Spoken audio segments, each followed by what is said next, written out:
For our closer look tonight, soldiers fighting traumatic brain injuries.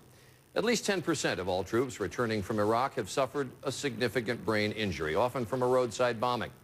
Our Bob Woodruff reported on the struggles of these soldiers back in February when he returned to this broadcast after being wounded in Iraq himself. Well, tonight, Bob reports on how some of those soldiers he followed then are doing now, 6 months later. Don't you think he's walking a lot better than you saw? Marine Lance Corporal Jeff Lande, Army Sergeant Michael Boothby, and I share a common bond. We all suffered traumatic brain injuries in Iraq. And thanks to the efforts of literally an army of doctors, nurses, and therapists. Can you touch your shoulders? Good, good, okay. And then We have all had amazing, Let's see if you can run. Because you couldn't run before. even miraculous recoveries. Woohoo! I think that's faster than I thought you would do it.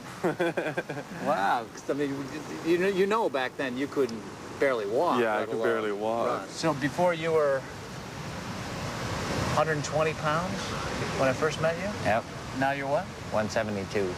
Both Corporal Lande's recovery and Sergeant Boothby's has come with hard work and their families fighting to get the right treatment. Not just the right kind of therapy, but the right therapist as well. What if you had not been able to win this fight? You know, if I hadn't kept battling, we'd probably still be at home waiting. Gail Eulery is just trying to help her son get through each day.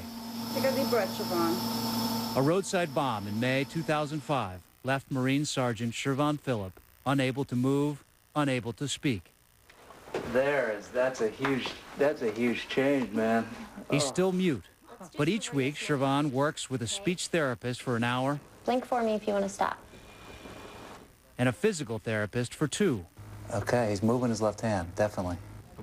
The workings of the brain and the science of traumatic brain injury is still a world of unknowns. Your injury was quite severe. I mean, basically, you had taken out 3 different lobes of the brain. A fraction of an inch, a few seconds of oxygen, and there, but for fortune, go I and Michael Boothby and Jeff Lande. Whenever I see anybody else who has recovered really quickly, I just praise the Lord and I said, that's going to be Siobhan one day. Until that day, every blink of an eye or movement of a thumb takes a Herculean effort. You were supposed to let me win. And ahead, a lifetime of little victories, one moment, one movement at a time. Say goodbye? Bob Woodruff, ABC News, Cleveland, Ohio. Gotcha. By the way, we learned late today that Shervon is going to begin treatment next week at the Chicago Rehabilitation Institute, one of the top centers for TBI therapy in the world. And to see Michael Boothby run, it just warms your heart. So we wish them all well.